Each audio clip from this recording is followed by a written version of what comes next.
ભરૂચના આલી માતરિયા તળાવ વિસ્તાર નજીક નિર્માણાધીન વર્લ્ડ ટ્રેડ સેન્ટર શોપિંગ મોલની સાઇટ પર મોડી રાત્રે એક ગમખ્વાર દુર્ઘટના સર્જાઈ હતી।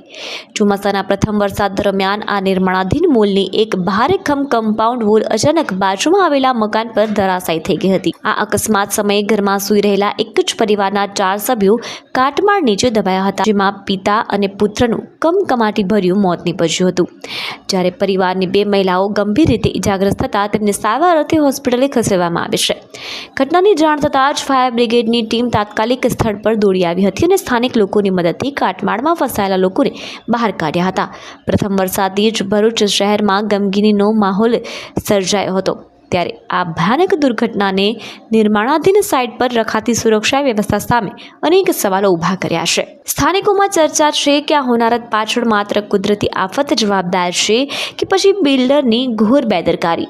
હાલમાં પોલીસે અકસ્માતે મોતનો ગુનો નોંધી આગળની કાયદેસરની કાર્યવાહી હાથ ધરી છે।